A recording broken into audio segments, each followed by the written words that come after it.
Los gringos, ¿no? Bien. Vamos a escuchar el discurso de orden del doctor Percy Maita Tristán. Doctor Maita, por favor.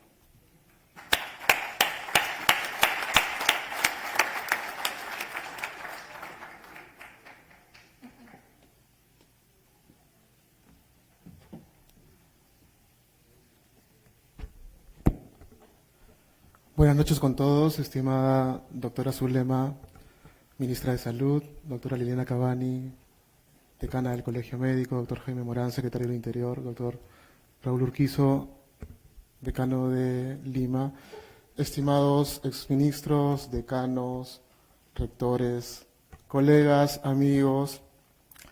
En realidad, en primer lugar, quiero agradecer por esta oportunidad de poder dirigirme a ustedes.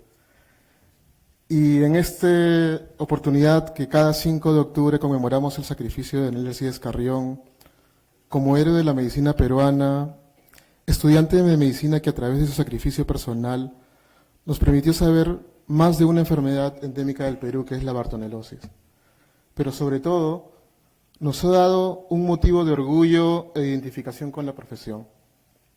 Nosotros, los médicos, somos los profesionales con mayor número de años de educación, tanto para formarnos y obtener el título, como para lograr especializarnos y profundizar en el trabajo con el paciente.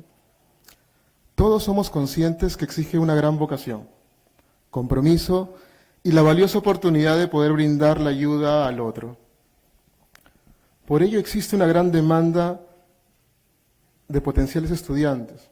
No en vano, en cada examen de admisión, el ratio de poder ingresar a la carrera es de 20 postulantes a 1 en universidades públicas y hasta más de 50 para 1 en universidades como San Marcos, mi alma mater. En ese contexto, como parte del Comité de Educación Médica en la gestión pasada, editorializamos en Acta Médica Peruana la situación que está pasando actualmente, donde hay una hiperproliferación de escuelas de medicina. Y planteábamos ahí la necesidad de algún mecanismo de control. Por ello, lo que planteamos fue, en ese momento, después de analizar varias situaciones, que una opción de poder mejorar la formación médica en el Perú tenía que ver con una situación que ya estaba pasando en el país, que es el proceso de licenciamiento de universidades, y en ese contexto le pedimos a SUNEDU que el primer programa priorizado para poder ser evaluado sea medicina. Todos estamos al tanto de lo que viene haciendo SUNEDU en pro de la educación universitaria. A la fecha, 18 universidades se les ha denegado la licencia de funcionamiento. 2 de ellas tenían escuela de medicina. Otras 4 universidades fueron sancionadas por ofertar la carrera o promocionar la carrera sin ningún tipo de autorización. Actualmente existen 48 universidades que están en este proceso de evaluación y es posible que algunas de ellas la licencia les sea denegada. Varias de estas universidades tienen escuelas de medicina, incluso algunas emblemáticas y algunas públicas. Por lo que este proceso demarca una oportunidad para poder mejorar. Más aún, hace unos meses empezó el proceso de licenciamiento de escuelas de medicina y es posible que más número de escuelas de medicina dejen de funcionar. Pero tal como ha sucedido con el proceso de licenciamiento de universidades, donde tenemos suficiente evidencia que la calidad de la formación, el número de docentes a tiempo completo y sobre todo aspectos vinculados a la investigación en la cual yo estoy más relacionado, ha mejorado. Por lo que no tengo dudas de que este proceso en el cual estamos entrando va a ayudar a mejorar la formación de los médicos. Otro aspecto que va de la mano y que va a contribuir a la calidad del médico que se va a unir a este gremio es el requisito obligatorio de aprobar el examen nacional de medicina para obtener la colegiatura a partir del año 2020. Es una lucha que la actual gestión del Colegio Médico lo propuso y lo lideró, y creo que requiere un reconocimiento para ello. Aplausos, por favor.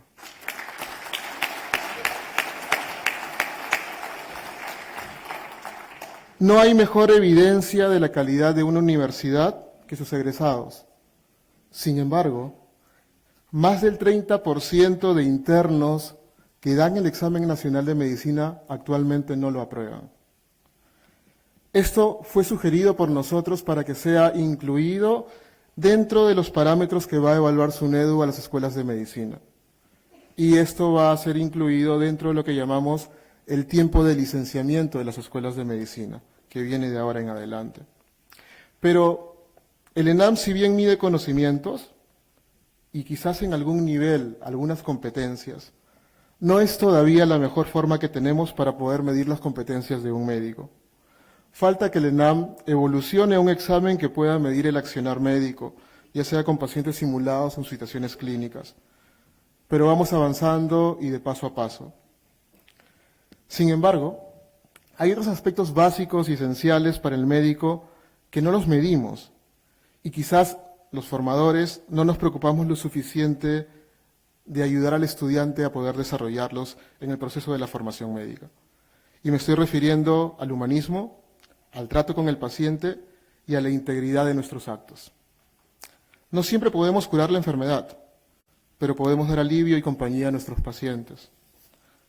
Los pacientes nos consultan porque presentan un sufrimiento, físico o emocional, pero no deberíamos agregar el sufrimiento que sufre el paciente con un maltrato en la atención. Hace poco, en la institución en que trabajo, en la Universidad Científica del Sur, tuvimos un taller porque estábamos revisando nuestra misión y visión y nos propusieron una misión súper corta, pero muy potente a mi parecer. Es mejoramos, cuidamos y transformamos vidas. La primera vez que lo escuché realmente pegó conmigo porque es básicamente lo que hacemos los médicos. Mejoramos todo el tiempo, cuidamos y transformamos vidas. Particularmente todos aquellos que hacemos docencia. Y es que no hay mejor forma de enseñar que con el ejemplo. Pero justo el ejemplo es un problema que tenemos en el tema de formación médica, porque el estudiante cuando va al hospital o a la atención comunitaria se encuentra con lo que llamamos el currículo oculto, que es decir, las prácticas de la vida diaria y cotidiana que pasan en el hospital, que distan lamentablemente mucho de lo que uno enseña o de lo que debería ser. Y es un punto sobre el cual tenemos que reflexionar. Y es algo que las facultades de medicina todavía no hemos logrado poder cambiar, cómo aquello que enseñamos en aulas de lo que debería ser, cuando un estudiante va al hospital encuentra prácticas que no es lo que uno recomienda. Y es que estamos ante una crisis política nacional de gran escala, que mirándolo desde el punto de vista en que estamos conversando se podría resumir como un gran problema de integridad, donde grupos políticos han buscado la impunidad a toda costa a través del copamiento de instituciones del Estado. Felizmente, se han tomado las acciones necesarias en el marco de nuestra Constitución y nos plantea un nuevo escenario. Debemos saber elegir bien, pero ante todo participar de ello. Los médicos somos líderes por naturaleza, no solo de los equipos de salud, sino también en la sociedad. Y destacados médicos han guiado todo el tiempo mucho de lo que pasa en el país.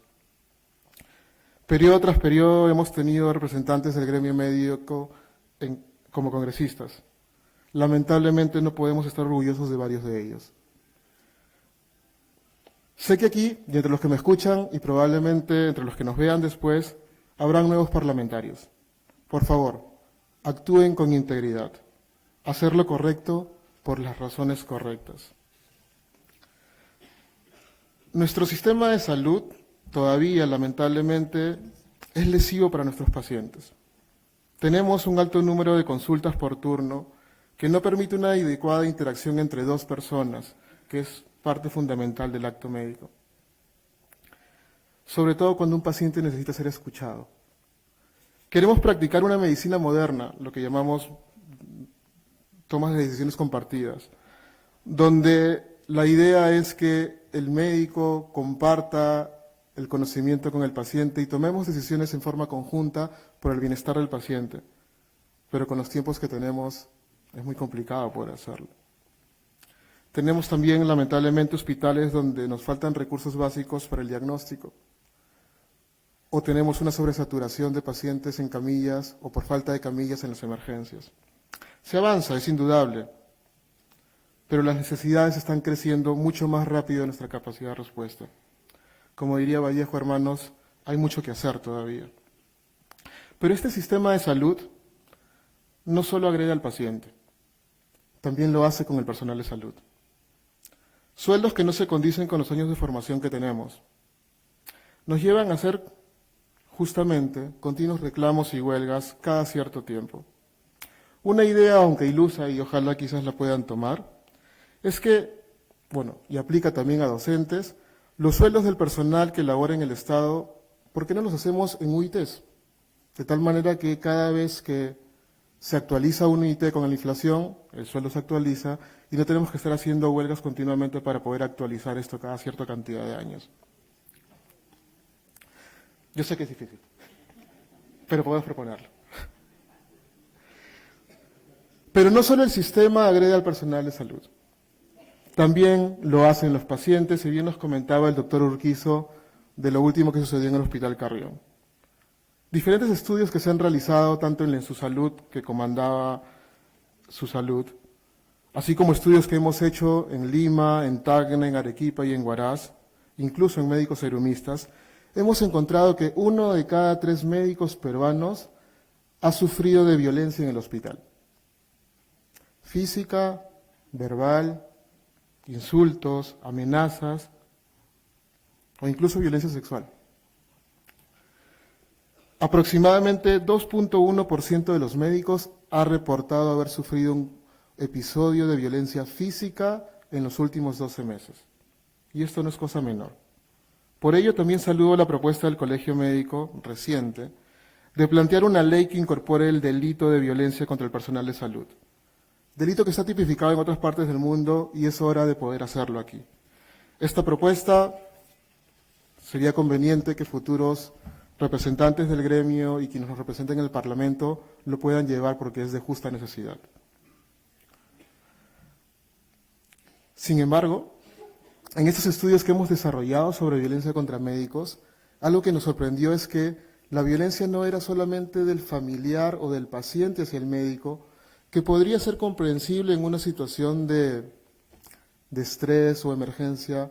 De hecho, los casos más grandes de violencia se dan en lugares de emergencia, UCI y cirugía, sino que también hemos detectado de que existe violencia entre pares, particularmente hacia el personal joven, internos, médicos y serumistas. ¿Qué nos pasa? Y no solo eso, también acoso sexual. La profesión médica es una de las profesiones con mayor feminización. De hecho, existen actualmente escuelas de medicina con más del 70% de ingresantes que son mujeres. El rostro de la medicina está cambiando. Ya no somos más varones, son más mujeres. ¿Y esto por qué? Porque el acceso económico permite de que haya una equidad en el acceso a la educación. A mayor acceso económico, ya no se prioriza al varón que vaya a estudiar, sino que todos tenemos las mismas oportunidades. Esta feminización, que es un hecho, lamentablemente en un contexto aún de fuerte machismo. Pues uno de los lugares donde mayor nivel de acoso sexual se produce en la sociedad es en los hospitales. Por ejemplo, 1 de cada 4 internos de medicina ha reportado sufrir acoso sexual en el hospital durante su internado, cosa que no es menor. Las causas son diversas, pero los hechos irrefutables. Y necesitamos trabajar sobre este tema. Las universidades, que ahora estamos obligadas porque SUNEDU nos ha pedido a todas las universidades tener un reglamento de cómo manejar el acoso en aulas, pero el problema que tenemos es que no controlamos lo que pasa en el hospital. Y ese es un punto que tenemos que trabajar, Ministerio de Salud, Colegio Médico, porque es la salud mental de nuestros estudiantes y futuros colegas. Ahora me permito hablar en representación de un grupo importante de colegas, que al igual que yo son gays también, o lesbianas, o bisexuales, o transexuales, que sufren discriminación día a día y que condiciona que la mayoría prefiera vivir in closet. pues creen que es el lugar más seguro para vivir fuera de la discriminación de otros. Salir del closet y no tener miedo. Por ejemplo, en mi caso, decir que vivo con mi novio Daniel por más de 11 años ha sido una de las decisiones más importantes de mi vida y que me ha permitido crecer y ser transparente conmigo y con los demás. Estoy muy seguro que muchos colegas estarán más felices y realizados si siguieran la misma ruta, pero lamentablemente la discriminación y homofobia de la sociedad y también en nuestro gremio lo impiden. Seamos más respetuosos con los demás y vean que somos iguales, solo con una orientación sexual distinta. Pero si hay un grupo que sufre mucha más discriminación, es la población transexual. De hecho, y como anécdota, hace unos meses tuvimos una reunión en el Centro de Estudiantes de Medicina justamente para tocar estos temas y me tocó compartir un poco mi experiencia, pero justo después de mí le tocó a una colega transexual poder hablar de su caso. Y lo que dijo es, claro, lo que sufrió el doctor que había precedido no es nada con lo que sufre una persona transexual, donde continuamente tiene la agresión de parte del medio y más aún del servicio de salud cuando va allí y en vez de llamarla por el nombre con el cual se identifica, le cambian el nombre y lo hacen sentir peor y menos. Señores, somos humanos también. Necesitamos una mirada de empatía.